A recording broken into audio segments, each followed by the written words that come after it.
and all the disciples, Jesus performed a great, wonderful, amazing miracle. And now, He has performed another miracle.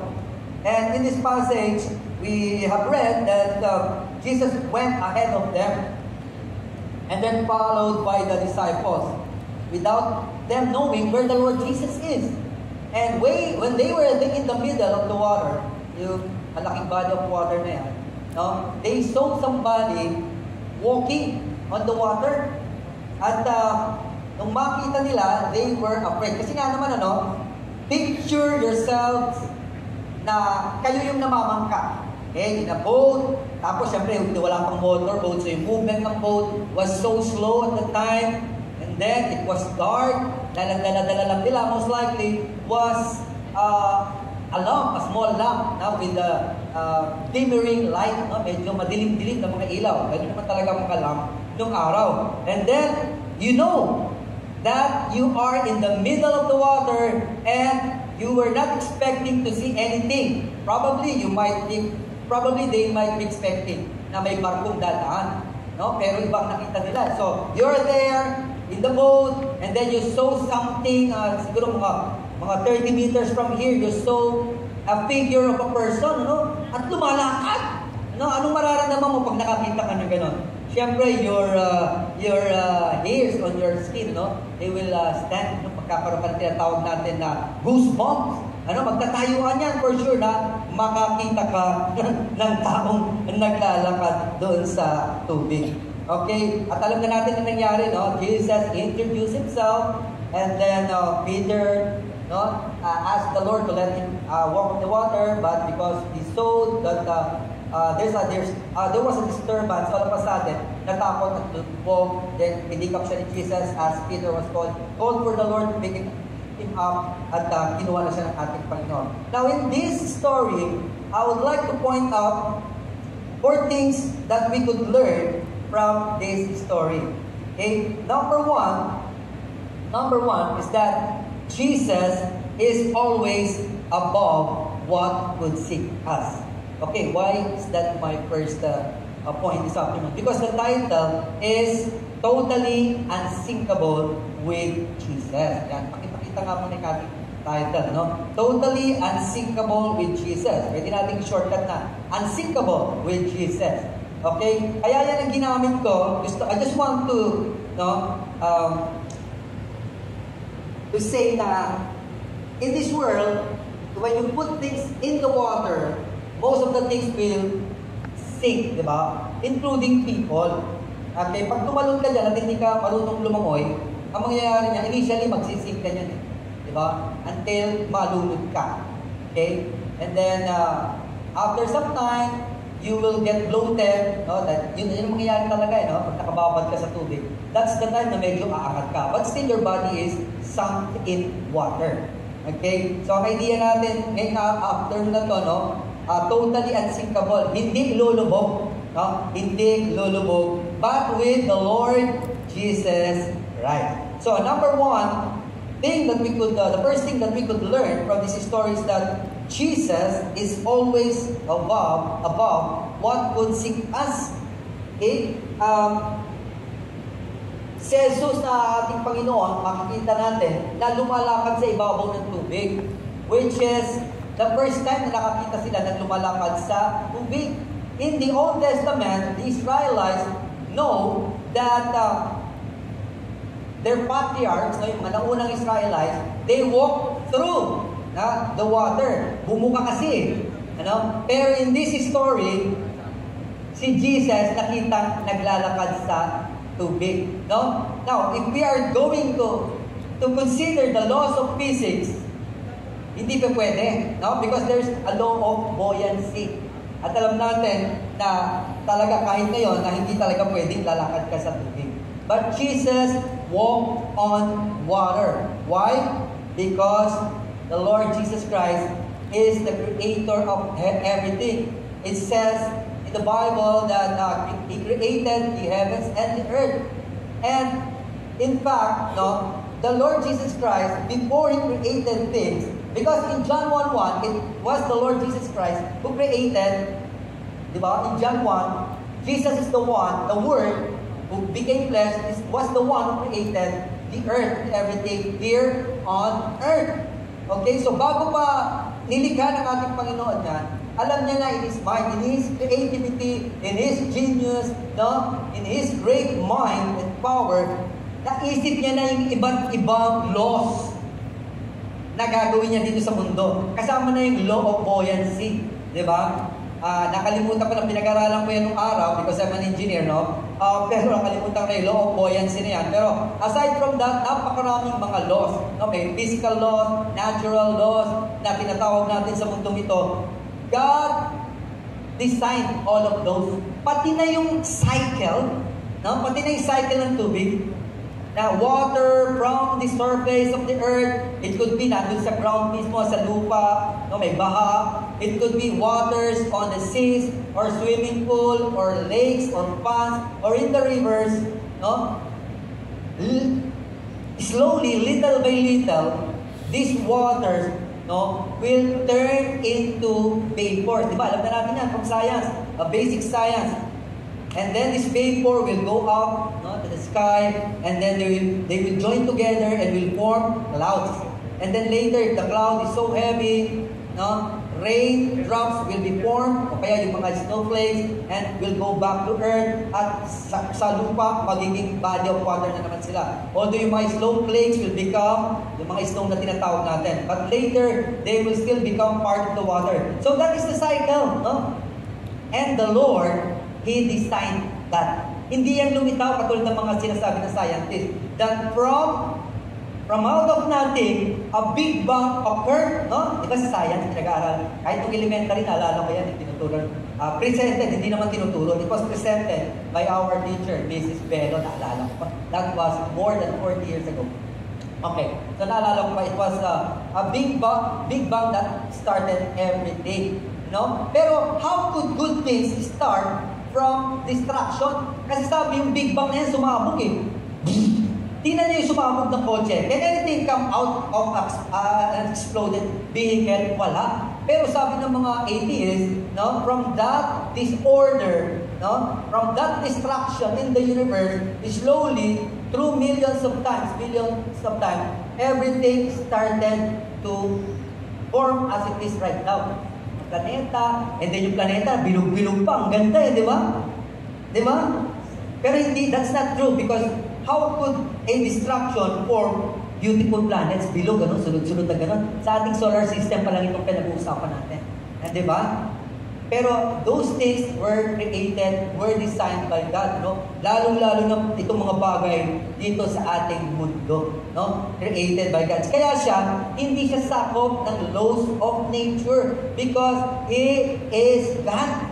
Ano? He is in control of everything. In the Old Testament, no, sinasabi pa ulit-ulit, God is the sovereign God. No? He is in control of everything. Not just the politics, not just of the wind, no, but everything.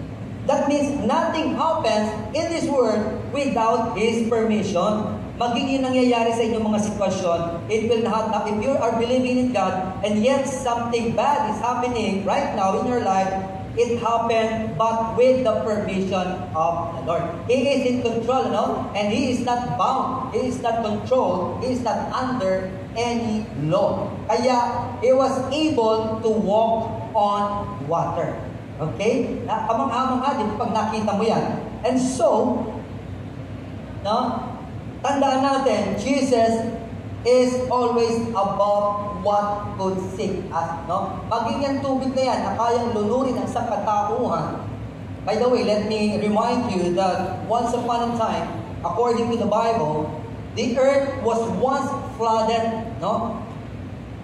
This world went underwater. Doon sa story ni Noah. If you are not yet familiar or if you haven't read that yet, I'm encouraging you, no, to read the book of Genesis para makita nyo how the Lord was sunk in water. But that was the only time that it happened. Pero, ganun pa man, mananatili na ang Panginoon is in control. Kita nyo nga, nagawa niya nga pabahain nun eh. No? Yun yung itinatawag natin, the Great Deluge, no? Yung panahon ni Noah. And it was the Lord God who caused the water, no, to be all over the earth. At kaya naman, dito sa New Testament, ay the Lord Jesus can walk on water because He is the most powerful one. And sabi ko nga kanina pa, He is the one who created the waters. Okay? So, remember, God can never be overwhelmed by anything. Kahit tubig. Okay? Kaya yan sa picture, nakikita nyo, He is above water. Number 2 point that I want to share to you is that Jesus can make us float above what would sink us. Okay? Most of the disciples, or every one of them, except Peter, no? Although I believe, at that time, Peter was also somehow, no, may takot din siya. Kaya may takot lang naman siya. But he was the one who was so, what do you call this?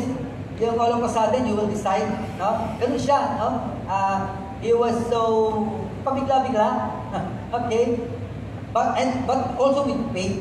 Itong si Peter. So, although they were afraid, they were terrified, okay, he was able to ask the Lord Jesus Christ something. Pero let us go back to verse 26. Sabi dito, and when the disciples saw him walking on the sea, they were troubled, saying, it is a ghost. And they cried out for fear. So, sabi dito, natakot sila. At ang sabi pa nga rito, naiyak sila sa takot. Iyakin pala itong mga disciple. Sabi ko, they cried out, Sabi siguro ng iba, Papa, may lumulutang. Biglang natakot.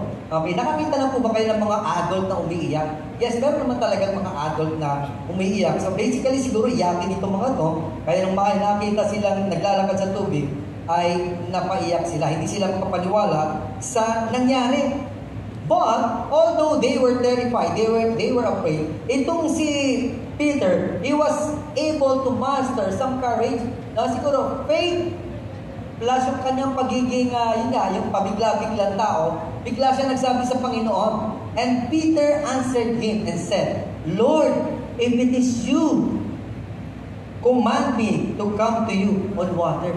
Kung ikaw nga yan, Panginoon, utusan mo po ko na lumakad sa tubig. Okay? May faith din naman yan. Di ba? Kahit pa paano. At yun na nga nangyari, no? Ang Panginoon, if we will only trust Him, we could be like Peter. No? Nasa sandali na tayo nahihintakutan, nahihirapan sa ating sitwasyon, we can always call on God. But unlike Peter, hindi siya sigurado. Kasi sabi niya, ang sabi niya, Panginoon, kung ikaw yan, ay tusan mo ako lumakad. The difference is, we know our Lord Jesus. Tama po ba mga kapatid? We know that He is our Savior. We know that He died 2,000 years ago. We know that He was sent by God the Father. We know that He was crucified. But He did not remain dead. But on the third day, He rose up from the dead so that all of those who will believe in Him will also rise up with Him pagdating ng tamang panahon. Okay, and we believe that this Lord Jesus Christ, that we believe that we have in our heart, that we have accepted in our heart, is the one being described dito sa Bible, from the Old Testament to the New Testament. The God the Son, the one from heaven, God Himself, the Word of God, who is so powerful. Nung sila Peter noon, they didn't know Jesus that much. Mas kumpara kay Peter, nung time na yan, nangyari yan. Halimbawa ngayon, mas marami po tayong alam kay Peter. We very know well who Jesus is. Mas kilala natin ang ating Panginoon. But the thing is, if Peter, who narrowly know or mas konti pang pagkakilala niya si Jesus, ask Jesus to let him walk on water. No, much more than we could ask the Lord Jesus Christ to let us walk on water. Yung water na sinasabi, Pastor, sige nga, subukan mo, pumunta dyan sa sa Manila, kung magagawa mo yan. Now, I'm speaking figuratively. Siyempre, that's we have been teaching, because this is what is being shown here, that we could ask the Lord Jesus Christ. But it depends on the faith of a person. Siguro pag nandun ako sa ganung sitwasyon, lumitaw din ang ating Panginoon, sabihin ko, Lord, ikaw yan! Allow me to run on water! Ganun, hindi ako maglalakad. Tatakbo ko kasi kilala ko ang ating Panginoon, di ba? Pero figuratively speaking, no matter what is happening or where we are walking right now, maaari nga in front of us or around us, may mga bagay na maaari tayong lunurin, na maaari tayong malunod sa iba't ibang sitwasyon. We could ask the Lord to let us walk over those troubles. Yung mga napiperceive natin na problema, we could ask the Lord na, Panginoon, help me to walk over these things. Okay? Ang maganda naman dito, si Jesus naman, hindi nagdadamot.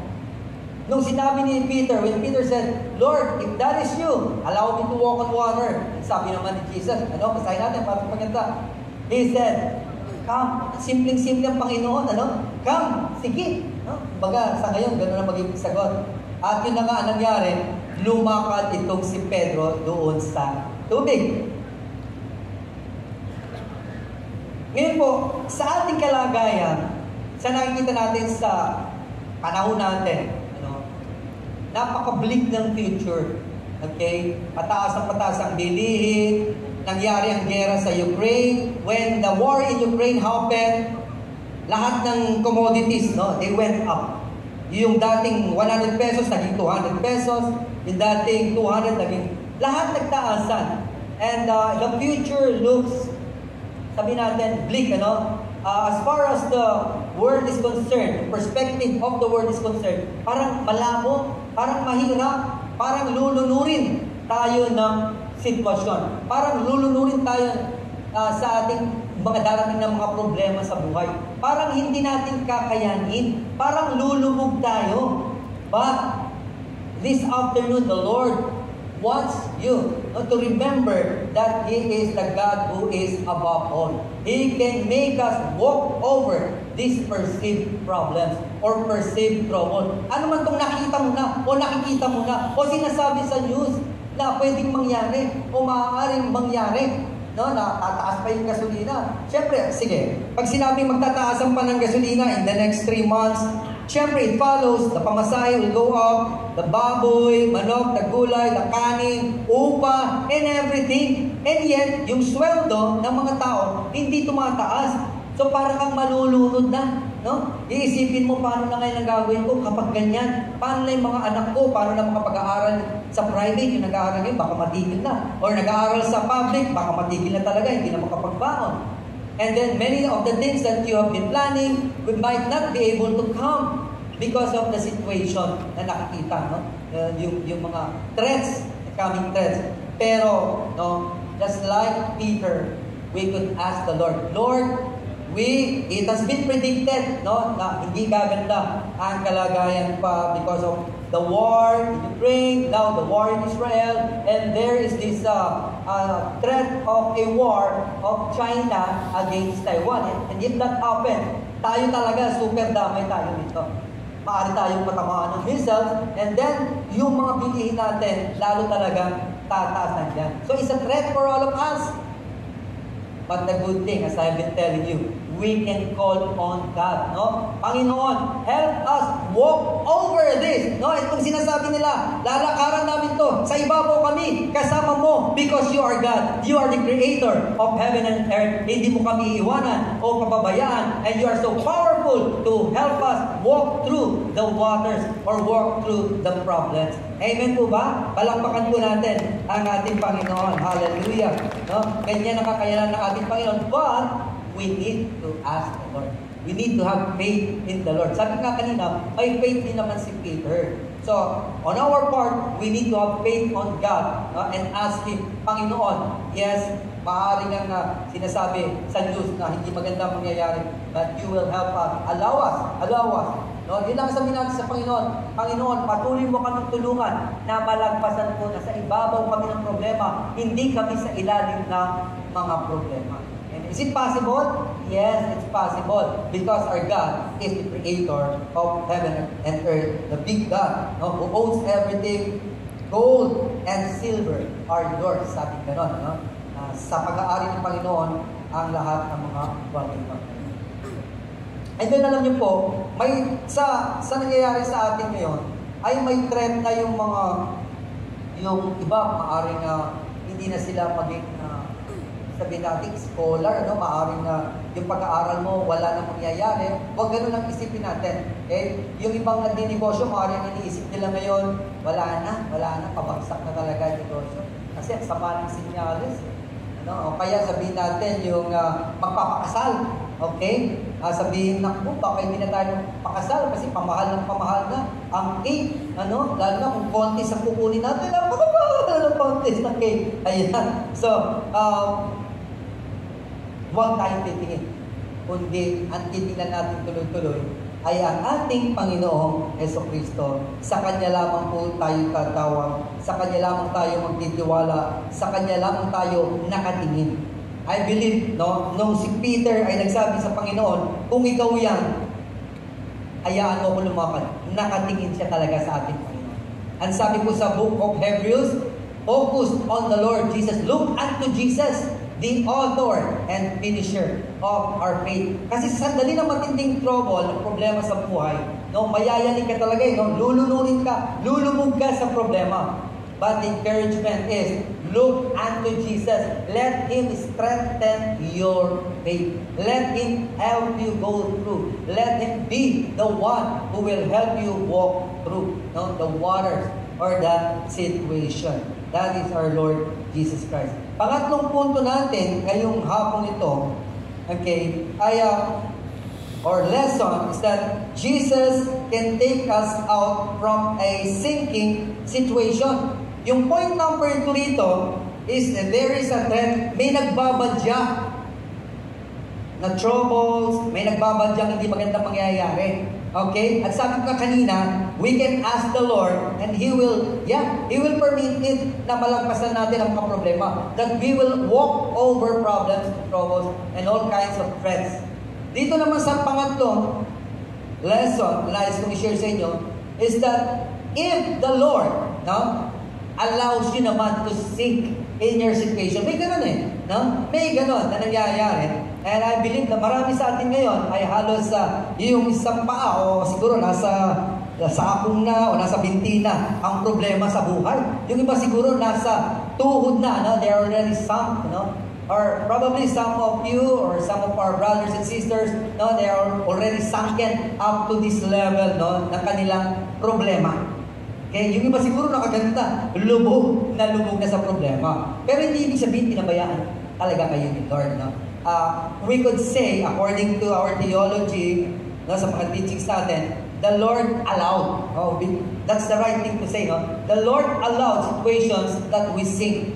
Kahit ako naranasan ko yan in the past, na kung saan hindi mo maintindihan why I was in that situation or I was in those situations. Iba-iba. So sa ngayon, I don't know you, pero most likely na marami sa atin, if not all, are sunk in at different levels. We are sunk in troubles, in problems, at hindi natin alam ang gagawin. But this afternoon, let the Word of God remind you that Jesus can take us out from a sinking situation. So kasi nga, ito sa binasa natin, Peter already sunk. When did he sunk? In his situation, lumubog siya when he saw a strong wind. Okay? Kasi nakatingin siya ganun sa ating Panginoon. Nung sinabi ni Jesus na lumakad siya, he started to walk. Lakad. Duro ganyan. Dahan-dahan. But then, siguro pumaling na siya ng tingin dito para siguro tingnan niya, nakakalagad ako. Tapos he saw boisterous wind, strong wind. Basta, hindi ko alam paano niya nakita yan. Siguro, kasi pag may malakas na hangin at may tubig, maano mo yan, makikita mo rin yan, So, nung makita nito, nayanig siya. Okay? Nayanig siya. Okay? Iba-iba. Now, sa situation ni Peter, nag-doubt siya. Sabi ni Jesus, why did you doubt? Why did you doubt? In many of us, ang dahilan why we are sunk in our situation ay because we doubted the Lord Jesus Christ. Tayo lang gumawa ng sariling kaparaanan kung paano tayo lalabas sa problema or kung paano tayo naipit sa isang situation is because we did not follow the Lord. Pero siguro some of you could say, or many of you could say, Pastor, hindi naman sumusunod naman po ako Remember, no? Job was a righteous man. And God Himself, He was boasting about Job. No? Ang sabi niya kay Satan, "No, this servant of mine, Job, he is so faithful." Ang sabi naman sa kanya ni Satanas, kaya naman ganyan yan kasi pinagpapala mo siya. Ang sabi naman ni Satanas, at sinabi ni Satanas, you try that, you take away everything from him. Everything. You see what will happen. So, pinagbigyan ni God si Job, no? A righteous person, at mabait, no? And everything that belongs to Job were taken away in just a very small period of time. Nawala lahat. Mga anak niya, nagkandamatay, yung mga hayop niya, nawala, yung mga barn house or storehouses niya, pinaglalagyan ng mga products, nagkasira-sira. But Job was a righteous man. Matino siya. So it means only that although some are suffering right now, are having problem right now because of your wrong decisions, not having faith in God, but there are also who are suffering because although they are righteous, pero it is the Lord, the sovereign God, who allowed it. Pinaitulog naman ng Panginoon. Kaya huwag kayong malungkot, huwag masaktan, no? Huwag kayong magtampo sa ating Panginoon kasi hindi pa naman katapusan ng mundo, no? For example, you are a best businessman. For 20 years, hawak mo yung business. You are faithfully going to the work of the Lord. Tapos bigla, dumating yung pandemic, pati yung negosyo mo, bumulusok. Huwag kayong mag-alala. Marami po akong kilalang ganyan. Doon po sa Word of Hope Central, gusto ko rin maiyak, no, sa kalagayan ng ibang mga kapatiran natin, no? Faithful attender of intercessory. Ako mismo na, parang gusto kong tanongin, Lord, bakit po sila nag-suffer ng gano'n? Pero ang pinaka-comfort ng Panginoon, I am in control. Nasa control siya ng lahat ng bagay. Katulad nung kay Job, God is in control. Okay, so kung ikaw nga isa sa mga nawala ng negosyo, no, although you are faithfully with us, working for the Lord, no? Faithfully attending Sunday services, joining a fellowship, no? Going with the outreaches, and then all of a sudden, bumagsak ang iyong pinagkakabuhayan. No? Parang gusto mong magtampo sa Panginoon.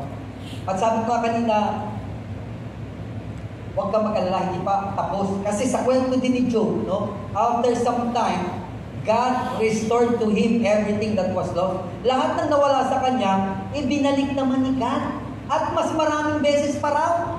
Kala, that's incredible. Yung pagkarami-raming nawala, anak, kayamanan, ay ibinalik ng ating Panginoon. And if that happened to Job, mangyayari din po yan sa iyo. Kung ikaw ay righteous, you believe that you are righteous. Kasi sabi sa Bible, Job was a righteous man. Kaya binalik ng Panginoon sa kanya yun. And if you are living a righteous life and you know that you have been made righteous by the blood of the Lord Jesus Christ, makakaasa kayo. Ano man yung pinagkakalagakan nyo ngayon, ang pinagkakalubugan yung problema sa buhay, maaring sa buhay relational, no? Sa family, anak, matigas sa ulo, okay, asawa na kasaway, gabing umuwi, yung iba, every other day umuwi, siguro, palagay ko dito, wala naman yan. No? Pero halimbawa, meron lang kayong misunderstanding at mabigat sa puso mo ang situation in the house. No? It could be a situation in the office that you can no longer cope up with the demands.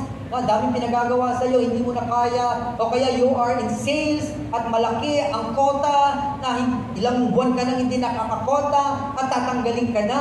No? Nakakita sa kahit nakita ko.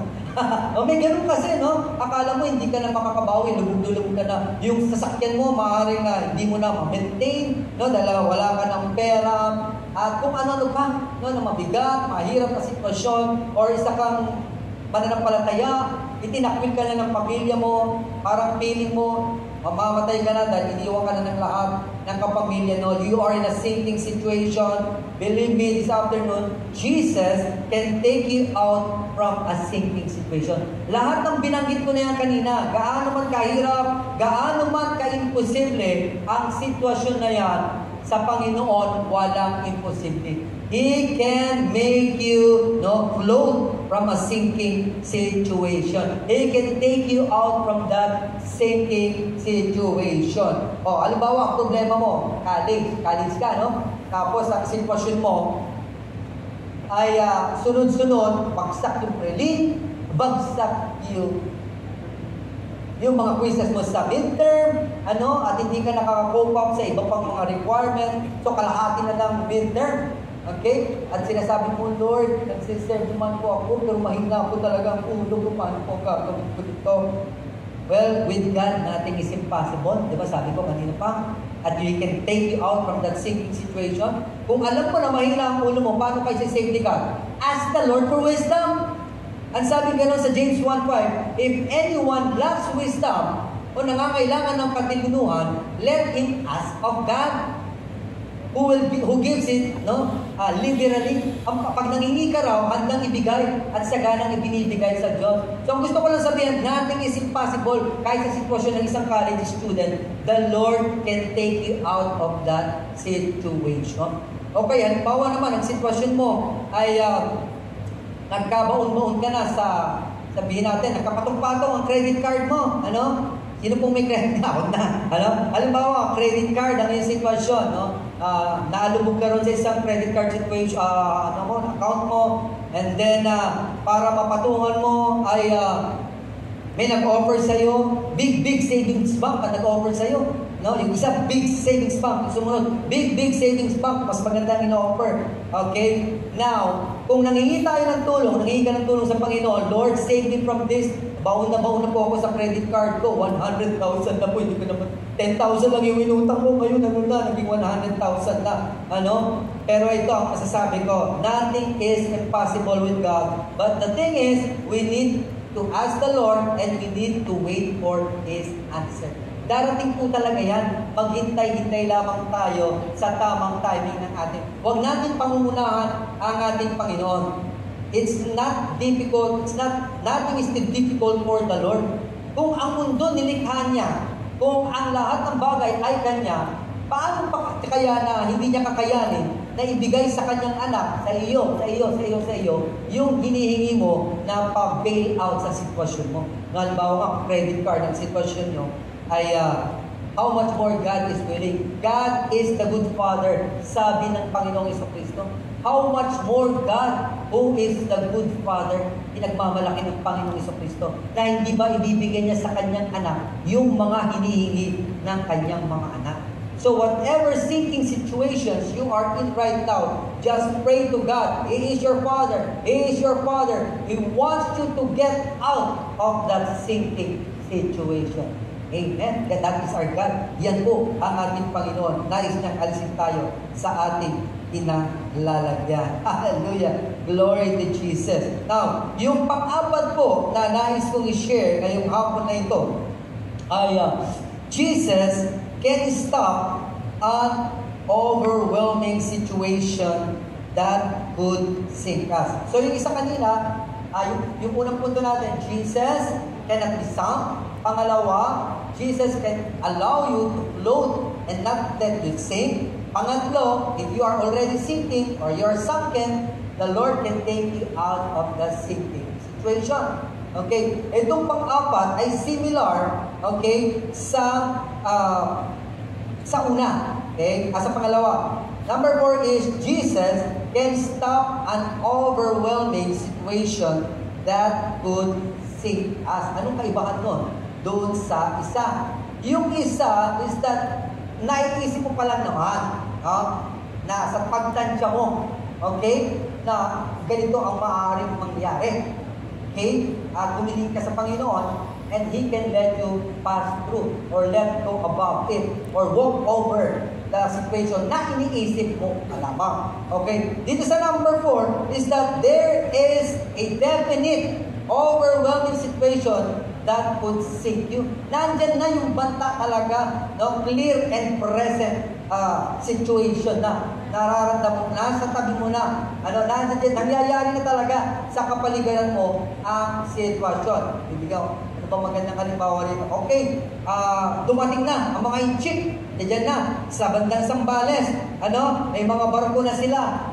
At ginera na rin ang gusto ng mga Arabo, sama-sama na sila, binanatan na nilang Israel. Okay? So dahil with that, yung oil nagtaasan na ng gusto. Okay? nagtaasan na. At lalo pang lumala ang labanan ng Ukraine at ang Russia. And then yung China, nandyan na. Nilusob na yung Taiwan. No? It has already started the occupation of Taiwan. At syempre, part of their strategy is to position their military, their boats dito sa atin sa Zambales. Para hindi naman makaporma yung mga Amerikano. So it means na ramdam na, nagkakapatayan na, no, nagtataguan na ng mga nag-hoarding. There's already hoarding of grains, no, mga pagkain.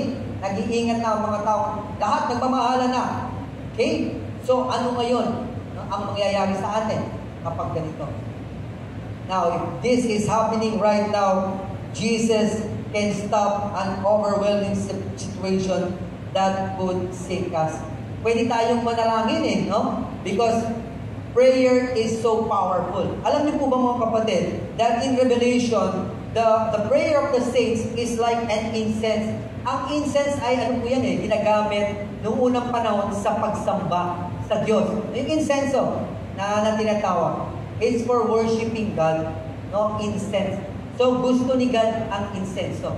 He loves it when the people of Israel were worshiping Him, using kasama na po yung incense. And prayer is an incense.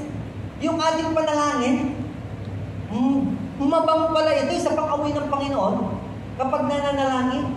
So, ibig sabihin, gustong-gusto ng Panginoon ang ating panalangin na tayo ay mananalangin. So, when the threat is already present and clear at nasa paligid na natin, we can always resort to prayer.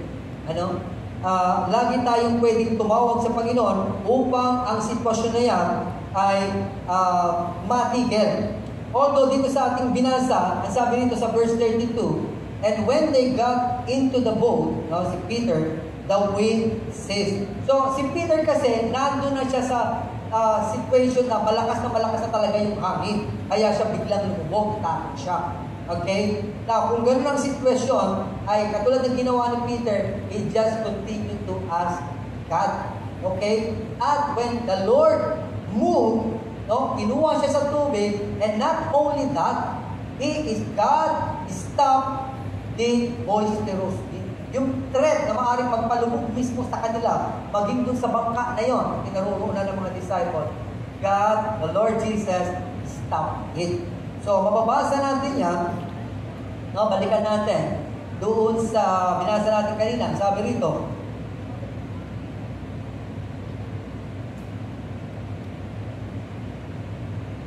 and immediately, Jesus, pala sa verse 13, but when he saw that the wind was boisterous, he was afraid, and beginning to sink, he cried out. Nakita niya yung violent, yung boisterous na yan, sa ibang translation, violent, yung nakakapanood tayo ng ganyan, di ba? Yung, lalo na ng panahon ng Yolanda, yung violent wind talaga,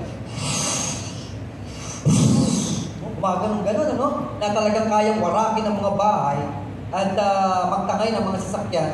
So, parang ganito itong nakita ni Peter, na hindi lamang siya talagang ilulubog nito. Pero ito, nakita pa lamang, napalubog tuloy si Peter But it can, it can harm them. Pati na yung ibang mga disciples, yung violent wind na iyon.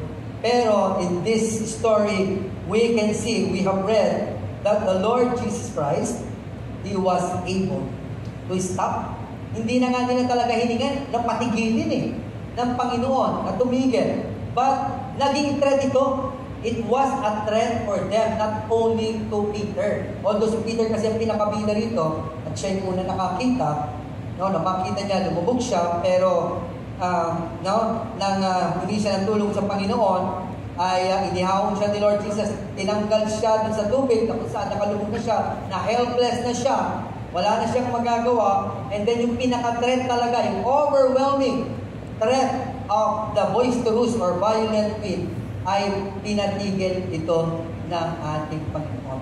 Now, sabi ko nga, maaring sa ating buhay ay merong kahalintulad na nangyayari sa atin. Okay, maaring meron kang isang kapitbahay na nagbibintang sa'yo. Okay, wala akong maisip na rin. Pero may mga cases na, halimbawa, namatay yung aso ng kapitbahay at ikaw ang pinagbibintangan, no? Isang Kristiyano, ang pinagbibintangan. Anong pruweba? Istabero sila or whatever pang reason, no? Pero galit na galit siya. Ang sabi niya, hindi mo kilala ang pamilya namin. Baguhan ka lang sa lugar na to. Pinatay mo yung aso namin. Maghanda ka.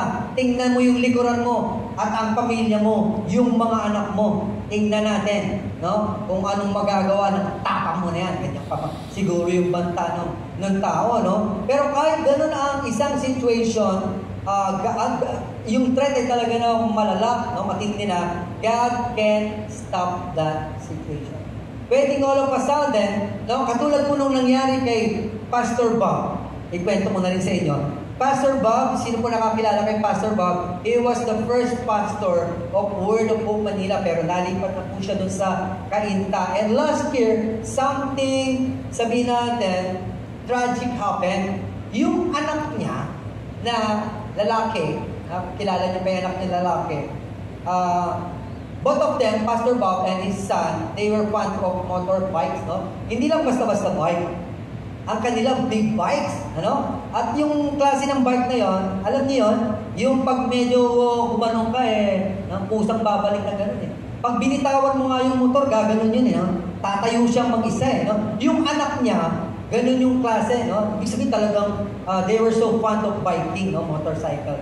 At one time, okay, yung kanyang ay pauwi galing sa call center yata. Ating gabi, he was cruising along doon sa Fairview ata yun, no? And because it was 12 midnight, walang masyado, Visayas pala ata, no? Or it was a big road na merong railing sa gitna, may railing sa gitna. Tapos, because it was midnight and there were so few people na makikita sa kalsada, he was cruising very fast. At doon, walang pedestrian. No? All of a sudden, he was surprised, no? Ganun na lang. Maandar siya, ganun, nagulat daw siya. Pagtingin niya, may tao na doon sa kanyang, sa kanyang motorsiklo. At nagtuloy-tuloy yung pagtakbo ng motorcycle. Until such time na umabot sila sa gasoline. Tapos parang binitawan niya ata yung motorsiklo at umandar-andar pa siyang mag-isa, no? So to cut the long story short, what happened to the person that he ran over or that he hit, no? Dahil babae po, matandang babae ito na, no? At the time of sabihin natin parang confrontation, no? Or clarifying things, nagpunta sila sa isang lugar na pinaligiran sila ng mga siga, pamilya ng siga, malalaking mga katawan, But you know what happened? Itong si Pastor Bob, no? He kept on praying on God. Ando na yung sitwasyon, no? Maaari na silang mapatay, mabugbog kasi Bisaya ata yung Bisaya dito. Parang ang gusto ata nila, may narinig sila, buhay sa buhay, no? Kung buhay ang kinuha, buhay nila magiging kapalit. Nanay yun. May mga anak-anak, may mga pamangkin, may apo, matanda na no? So, nung time na yun, naalala ko, he was thinking of what will be happening, pero what he did, si Pastor Bob and his children, kasama sila Pastor Joby Ataron, they kept on praying. Nanalangin sa Panginoon. So, bagamat may threat ng situation na yon, alam niyo po, nagpadala ang Panginoon. God sent somebody more powerful kasi may authority, no? May position doon sa pulis at dumating doon at walang magawa yung mga pinaprotektahan sila sa mga pulis. Ang taas ang rango major ata, no? What I'm trying to point out here is ang Panginoon, He can send, no? He can take us out of a situation and He can even send people to help us, no? Para lang mapigil ang mga hindi magandang mangyayari. That is if you will believe. Kung tayo ay magtitiwala sa ating Panginoon. Yun po yung pinaka rito, no? Susi. For whatever and in whatever situation you are in, we need to exercise faith. we need to have faith in God and we need to fully surrender everything. Yun yung meaning ng faith, no? Ipagkakatiwala muna sa Kanya. You can cry. You can cry to God. Pwede natin gawin yan. Hindi katuwagan ang umiyak, but crying, no, is a symbol, is a sign that you are really, truly helpless, no? Pag humagulgul, hindi ko na kaya. Aba, lalo mas matitinag ang puso ng Panginoon.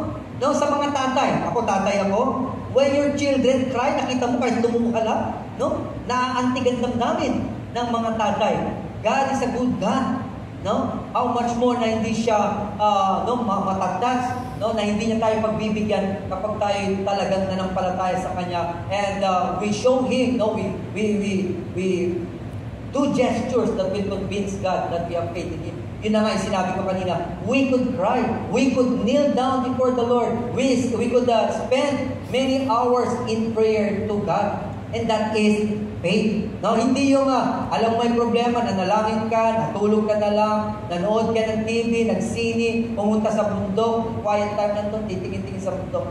Hindi gano'n ang ginagawa ng anak ng Panginoon. At hindi yun ang nais ng Panginoon. God wants us to exercise faith and faith alone in Him. Sapagkat wala naman po tayong ibang pwedeng pagkatiwalaan, walang ibang pwedeng makatulong sa atin kung hindi ang ating Panginoon, ang ating Panginoong Jesucristo. Amen po? Now, in conclusion, Jesus is above the waters and nature, being the designer and creator of all things, including the bodies of water. If we trusted Him for our salvation, we can trust Him to keep us safe and secure from any sinking situation. Amen po mga kapatid. No? The Lord whom we have entrusted our lives and our eternity, no? He can take care of our present situation. Imagine niyo, no? Inasikaso na ng Panginoon, sinigurado niya na pupunta ka na sa langit, no? Sinigurado niya na kayo, no? Na tumanggap sa Kanya, pupunta kayo sa langit. Sinigurado niya yan. How much more pa kaya yung mga sitwasyon lang dito sa mundong ito na hindi niya aasikasuhin kapag tayo nagtiwala at lumapit sa Kanya. Tatandaan po natin mga kapatid dito, no? God does not desire that His people are suffering. Tandaan po natin yan. Ano yung pruweba ko? Isa po sa lagi kong pinangahawakan ay ganito. Ang sabi ni Jesus, the enemy came to destroy, kill, and to steal. But, sabi niya ganon, I came to give life and to give you an abundant life.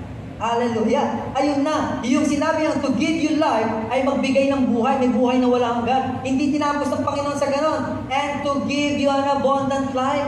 Ang ibig sabihin, gusto ng Panginoon matiwasay, maayos, magandang pamumuhay sa bawat isa sa atin na mananampalataya talaga sa Kanya. Lagi ganun, no? Hindi ko inaalis. Lagi dapat talagang magtitiwala sa ating Panginoon. At pag meron ka talagang tuloy-tuloy na pananampalataya at pinagkakatiwalaan sa ang Panginoon, be assured that you will have a good and abundant life. Yan ang design ng ating Panginoong Jesucristo sa bawat isa sa atin. Palakpakan natin ang ating Panginoong Jesucristo. Thank you, Lord. Thank you, Jesus. Thank you, Jesus. Thank you, Jesus. We believe that, O Lord, and we declare this afternoon that truly, Father, no one would help us except you. No one can take us out of our dark, heavy situation except you. And you are ready, O God, to help us out of these situations. Hallelujah. We thank you. We thank you, Father in heaven. Hallelujah. Thank you, Jesus. Tayong lahat ay magsitayo at